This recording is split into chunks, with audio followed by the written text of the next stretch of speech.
Galera, olha só, você já assistiu uma novelinha, era do seu tempo, beleza, pode confessar, não tem problema nenhum, a gente está aqui entre amigos, ninguém vai ficar com vergonha. Carrossel, você assistiu, não assistiu? Pô, era legal demais, né? Qual era o objetivo da vida do Cirilo na novelinha Carrossel? O objetivo do Cirilo era conquistar uma menina, não é isso? A Maria Joaquina, e poxa, ele se empenhava tanto, né? E o Cirilo era um garotinho tão bonzinho, né, cara, tão singelo, mas a Maria Joaquina, ela era muito cruel, infelizmente, mas ele não desistia, se reparava que ele não desistia? Ele tentava, ele continuava, poxa, apesar dela, né, dar todo tipo de fora, desprezo, etc, para o Cirilo. Eu tenho assistido o Carrossel, pô, tá muito maneiro. Né? Não me contem o que vem pela frente, eu estou lá atrás ainda, voltei no tempo, beleza, para assistir Carrossel com os meus filhos agora, estou começando a assistir. Eu assisto também Power Rangers, sabe o que eu estou falando? Power Rangers, tem várias séries, né, do Power Rangers, aí só, cara, Power Rangers é tudo igual, não interessa, tem um que é Dino Charge, Dino Fúria, Morfagem Feroz, Carrossel Ninja Steel, e tem todo tipo, mas é tudo a mesma coisa. Como é que é a história do Power Rangers? Cara, a história do Power Rangers é a seguinte, eles têm que salvar o mundo, o objetivo deles é salvar o mundo, eles foram selecionados para salvar o mundo, e aí vem um monstro lá para a Terra, esse monstro, num determinado momento, ele fica gigante, todo episódio é igual, chega a ser ridículo assim, de tão igual que é. E aí o monstro fica gigante, aí nessa hora que o monstro fica gigante, eles viram o Megazord, né? Eles se transformam também no Power Ranger gigante, eles vencem sempre o monstro, e no final dá tudo certo. Eu não sei por que eles não viram logo o Megazord no início e acabou o episódio, né? Pô, podia ser logo mais rápido. Ah, apareceu um monstro aí, pô, a gente vira o Megazord, bombardeia o monstro, acabou. Mas não, eles têm que esperar, eu perguntei para o meu filho falou, não, primeiro o monstro tem que ficar gigante, tem toda uma lógica, mas a missão dos caras eles cumprem, eles vivem para cumprir a missão. Você já ouviu falar numa banda de pop coreano chamada BTS? Cara, qual é o objetivo dessa galera? Conquistar o nosso coração, não é isso? Eles cantam uma música muito legal, eles pintam o cabelo das cores muito legais. Quem é fã aí não... Pô, que isso, cara, estou elogiando, beleza? Eles, cara, eles cantam legal, eles dançam legal, eles pintam o cabelo de umas cores legais, e eles tentam conquistar o nosso coração. A missão deles é essa. E aí eles vendem também uma opção de produto. Não sei se você sabe, né? E eles ganham muito dinheiro com isso. Cara, você acredita que eu vi assim... Eu nunca ouvi falar nesse troço, a não ser hoje. Hoje eu fiz uma pesquisa... Aí a galera me falou, BTS, não sei o quê. Eu ainda digitei errado várias vezes até eu achar o que era, né? Pô, eu vi um vídeo no YouTube desse pessoal que tinha 1 bilhão e 300 milhões de visualizações. Que isso? Existe isso? 1 bilhão? Não é possível, isso deve estar errado, deve ter calculado errado, não é possível. E eu ouvi a música, cara. Cara, a música era muito boa mesmo. Pô, realmente, a música era maneira. Mas para 1 bilhão, assim, não sei se era isso tudo. Beleza, alguém é fã? Pode confessar. Pô, ali. Pô, aí, gostei da coragem de vocês, hein? Vou anotar o nome de vocês aqui, no final vou conversar com vocês. Então, poxa, né? Não esperavam por essa. Cada um, cara, tem o seu próprio objetivo. Cirilo, Maria Joaquina. Power Rangers, salvar o mundo. BTS, conquistar o mundo. Qual é o seu objetivo? Cara, você sabe para que você está aqui? O que você vive? Qual é a missão da sua vida? Então, esse texto aqui do Evangelho de Mateus vai dizer, e cara, esse texto é maravilhoso. Olha só, sabe o que está rolando aqui? É a última cena do Evangelho. Imagine só, você conviveu com Jesus, você é Mateus, você foi chamado lá, tinha o nome de Levi, Mateus e tal. Você foi chamado, sua vida mudou completamente, você é um cara que viveu com Jesus, pertinho dele e tal, você viu tudo que Jesus fez, e aí você vai escrever a história dele num livro, que é esse livro aqui, beleza? O Evangelho. Poxa, quando você escreve qualquer história, você deixa a parte assim mais maravilhosa para o final, não é assim? Imagine qual é a última cena do Carrossel, qual é a última cena do Power Rangers, qual é a última cena do BTS. Pô, deve ser coisa top. A gente está no final do Evangelho, então Mateus deixa essa cena para o final, porque isso é muito importante. Olha só o que vai acontecer aqui. A gente vai ler juntinho e a gente vai tentar entender. Capítulo 28 de Mateus, verso 16. Antes, mais um detalhe. Jesus já viveu com os seus discípulos, ele pregou para eles, ele multiplicou os pães, ele andou sobre as águas, ele acalmou o vento e o mar, a tempestade. Jesus é todo poderoso. Jesus deu a vida pelos seus discípulos. Jesus venceu a morte, né? Venceu a morte, o véu foi rompido, o túmulo agora vazio está. É isso que está rolando, beleza? Os céus o adoram, declaram sua glória, pois ressuscitou e vivo está o Deus invencível. Vou até o final. Incomparável, hoje para sempre reinará. Cara, é isso que está rolando. Jesus venceu a morte. Jesus ressuscitou. Só que ele falou para os discípulos dele assim, cara, isso aí é a coisa mais linda do mundo, do mundo. Eu sempre fico, poxa, tocado com essas cenas assim, eu choro sempre, que é o seguinte, Jesus ia ser morto, ia ser traído, e ele fala para os seus discípulos assim, olha, vocês todos vão me abandonar, todos vocês, eu vou ficar sozinho. Nessa noite vocês vão me abandonar, mas eu vou encontrar com vocês depois, eu vou encontrar com vocês na Galileia, é essa cena aqui, ó.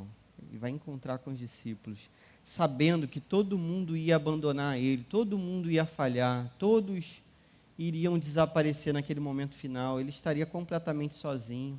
Ele diz para os seus discípulos assim, eu vou encontrar vocês, ou seja, eu vou perdoar vocês, já perdoei vocês, eu vou encontrar vocês. E eles dizem, não, a gente, ninguém, um a um diz, não, a gente não te abandona. E no final, Pedro ainda diz assim, não, se for preciso morrer, eu morro. Todos o abandonam, mas ele encontra os seus discípulos aqui na Galileia. Olha só o que diz o texto, que coisa maravilhosa. Os 11 discípulos foram para a Galileia, para o monte que Jesus lhes indicara.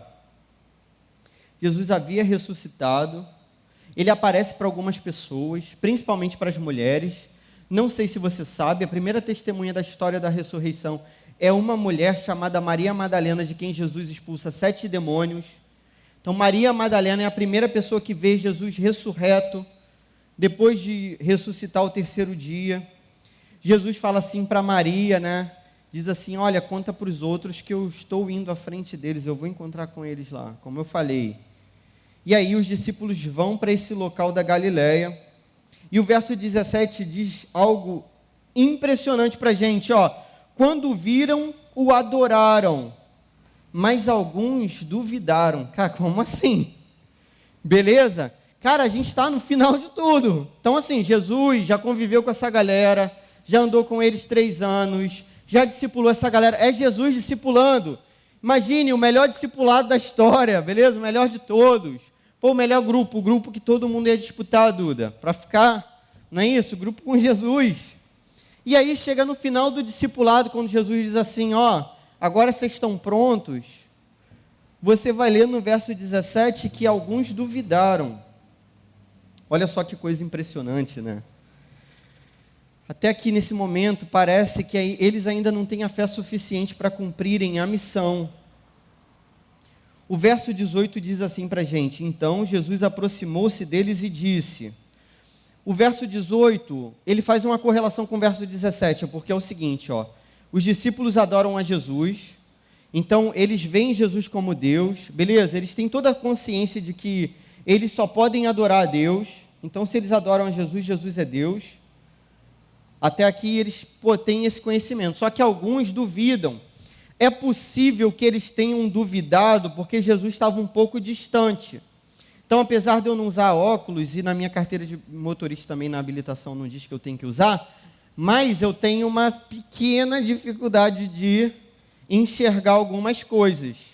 Beleza, mas é bem pequenininha mesmo, por isso que eu ainda não preciso, mas em breve vou precisar.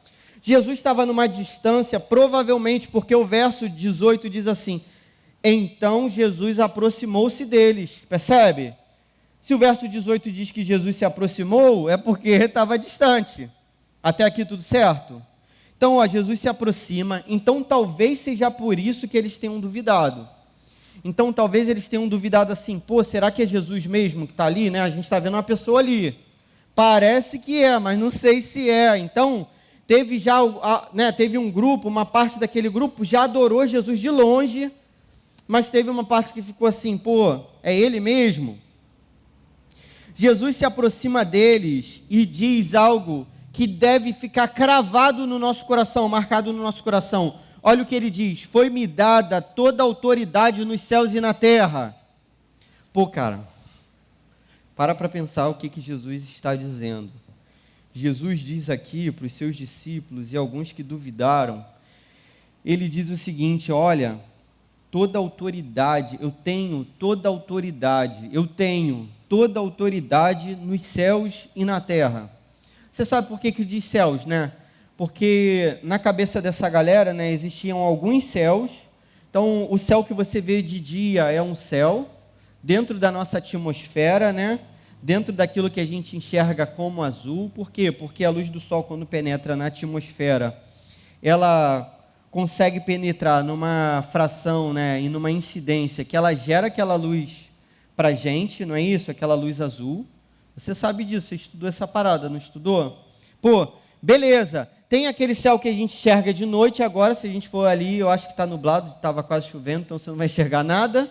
Eu acho, não sei, posso estar enganado, mas se der para enxergar as estrelas tal, é o segundo céu. Então o primeiro céu é o azul de dia, o segundo céu é o azul, o preto das estrelas cintilantes e tal, esse céu da noite, beleza? E o terceiro céu é o céu que Deus habita, tem o trono de Deus, e os anjos, e os santos, é esse daí. Então, Jesus diz assim, foi-me dada toda a autoridade nos céus e na terra, ou seja, o que ele está dizendo para os discípulos? Cara, eu tenho toda a autoridade, em qualquer lugar, no céu, na terra, qualquer lugar, eu tenho toda a autoridade. Portanto, então, olha só, quando ele diz portanto, então ele diz assim, já que eu tenho toda a autoridade, vocês têm que fazer isso, beleza? Então, o portanto está ligando o que vem depois com toda a autoridade que Jesus tem nos céus e na terra. Até aqui você entendeu? Beleza, aí diz assim, portanto, vão e façam discípulos de todas as nações, batizando-os em nome do Pai, do Filho e do Espírito Santo, ensinando-os a obedecer tudo o que eu lhes ordenei. E eu estarei sempre com vocês até o fim dos tempos. E a gente diz amém. Antes, gostaria que você reparasse o seguinte. Aqui, a lógica do texto é a seguinte. Portanto, enquanto vocês vão, enquanto vocês vivem, o verbo principal aqui, essa língua aqui é uma língua um pouquinho diferente da nossa. A ordem de Jesus mesmo é façam discípulos. Só que ele usa alguns verbos ali como se fossem construções assim auxiliares. Então, a ordem de Jesus mesmo é, vão e façam discípulos. Na verdade é façam discípulos, beleza? E como que vocês vão fazer discípulos? Enquanto vocês vão, enquanto vocês batizam em nome do Pai, do Filho e do Espírito Santo, enquanto vocês ensinam essas pessoas a guardarem tudo aquilo que eu ensinei para vocês. Então, a ordem é, façam discípulos. E aí você pode perguntar assim, poxa Jesus, como que eu faço discípulos? Bom, enquanto você vive, beleza? Enquanto você batiza em nome do Pai, do Filho e do Espírito Santo, enquanto você ensina a guardar tudo aquilo que eu ensinei a vocês. É assim que a gente faz discípulos. Até aqui tranquilo? É legal que esse texto marca para a gente assim plenamente esse Deus que a gente acredita, que a gente chama de Deus Trino, que é a Trindade. Então você percebe que o batismo é em nome do Pai, do Filho e do Espírito Santo. Os discípulos poderiam dizer assim para Jesus: poxa, Jesus, mas não dá para a gente fazer essa parada, beleza? Olha só, para você pensar, como é que você vai transformar uma pessoa em discípulo de Jesus? Como que você faz isso? Como que você enfia na cabeça da pessoa que ela é discípulo de Jesus? Beleza, quem te convenceu que você é discípulo de Jesus? Quem te convenceu? Foi alguma pessoa que te convenceu? A gente tem esse poder para fazer isso? Então os discípulos poderiam dizer para Jesus assim: pô, Jesus, como é que a gente vai fazer essa parada? Principalmente, como é que a gente vai ensinar as pessoas a guardarem tudo o que você ensinou? Porque Jesus diz isso: ensinando-os a obedecer a tudo o que eu lhes ordenei. Pô, como é que eu vou ensinar a Sara a obedecer a tudo que Jesus ensinou para mim? Como é que eu vou ensinar isso para Sara? Os discípulos poderiam dizer para Jesus assim: pô, Jesus, essa tarefa é impossível para a gente não tem como cumprir. Mas Jesus diz algo no final que é confortador. Jesus diz assim: e eu estarei sempre com vocês até o fim dos tempos. Essa parte tem mais um detalhezinho aí para a gente ajustar na nossa cabeça, que é a seguinte: algumas pessoas lendo esse texto vão dizer assim, que esse trecho final, que Jesus vai estar com a gente, ele depende das nossas atitudes anteriores. Então é tipo assim: Jesus vai estar com a gente, se a gente fizer discípulos, batizando e ensinando a guardar, aí Jesus vai estar com a gente. E talvez se a gente não fizer isso, Jesus não esteja com a gente. Eu entendo assim, com toda a minha limitação e tudo mais, que esse texto não diz isso, beleza? Então assim, Jesus vai estar com a gente, esse é o final do Evangelho. Não é o final desse trecho, é o final do Evangelho. Então, depois de tudo que Jesus fez, ele vai estar com a gente. Então é isso que eu entendo. Então Jesus vai estar com a gente, beleza? Pô, maravilhoso. Independentemente da gente fazer isso tudo que ele está falando nesse trechinho, Jesus vai estar com a gente de qualquer maneira.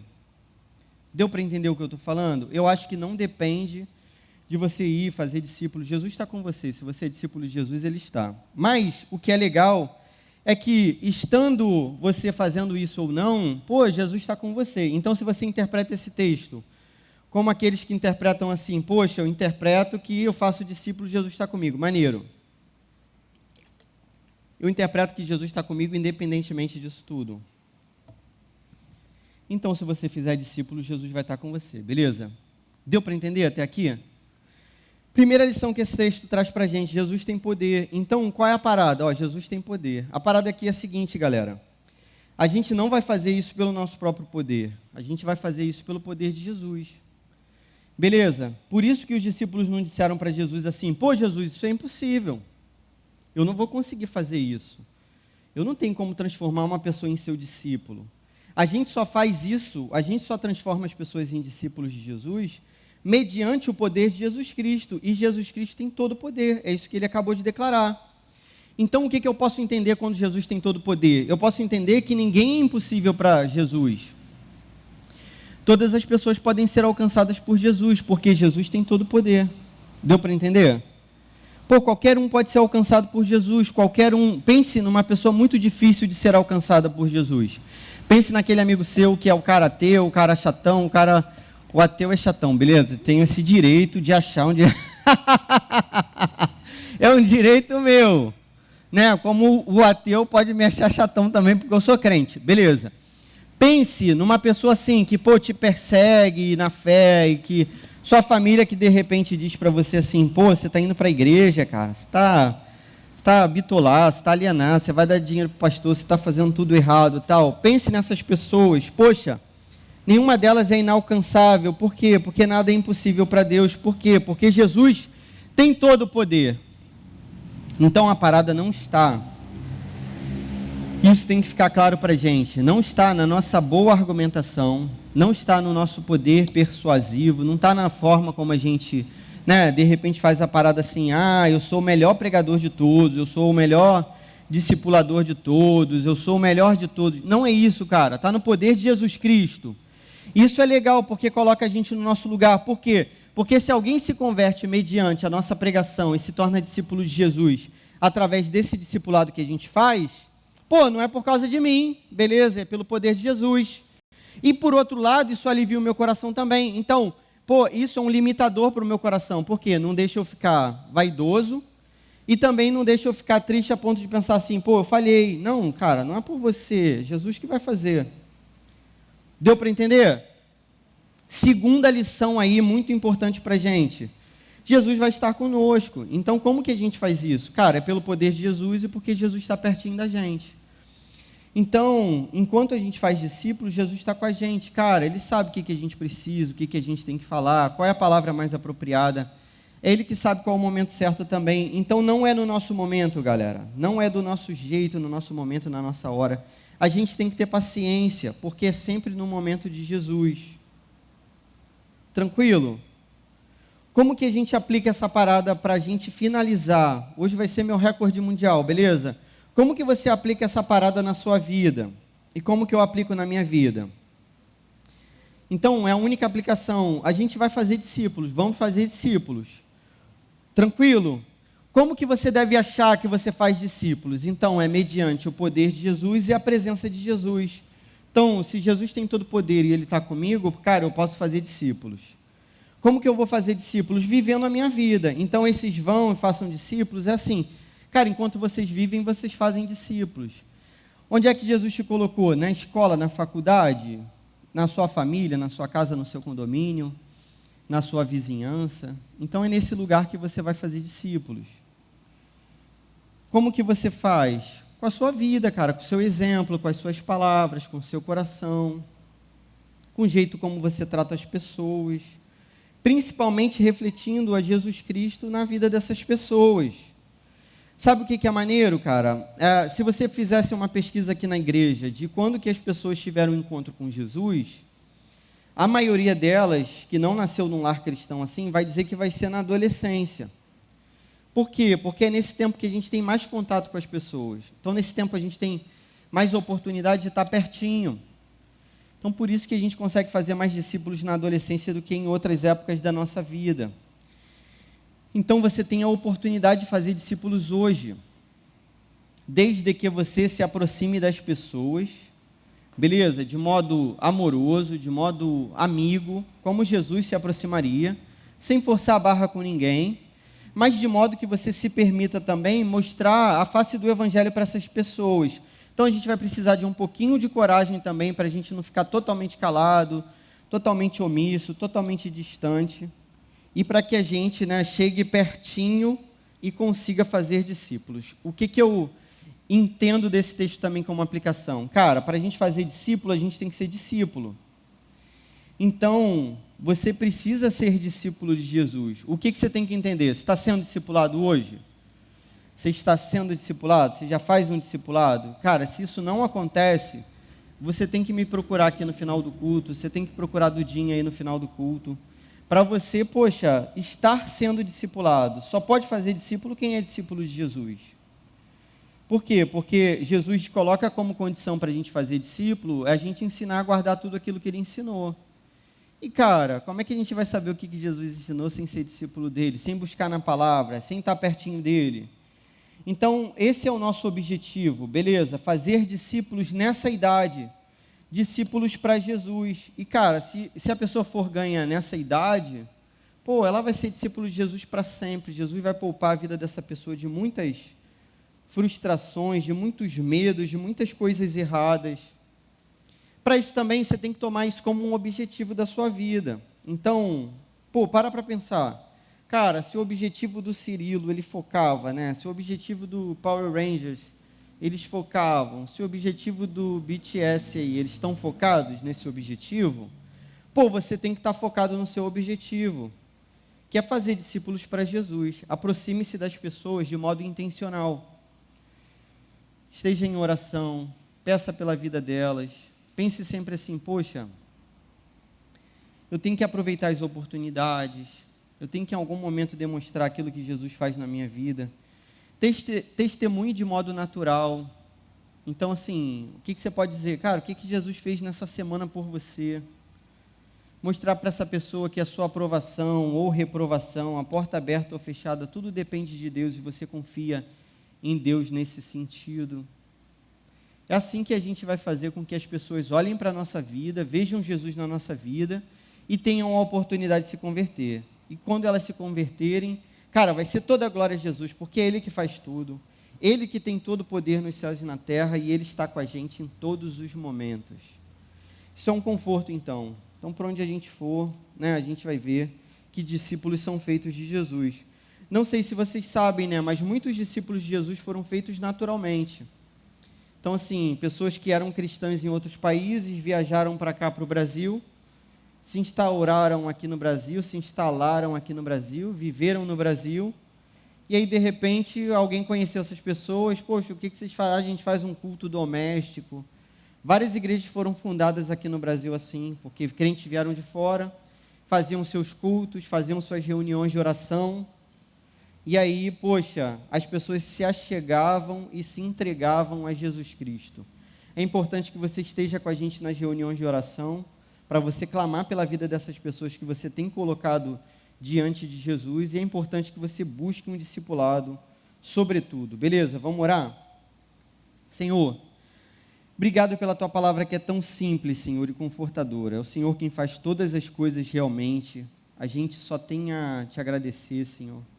E a gente confia no Senhor plenamente. Que o Senhor converta os corações mais difíceis, aqueles corações que a gente não pode converter, que o Senhor converta, Pai. Que a gente veja esse lugar cheio de pessoas que Te adorem de verdade, que são Seus discípulos de verdade. E que tudo isso sirva para a honra e glória do Teu nome. É o que a gente pede, em nome de Jesus. Amém.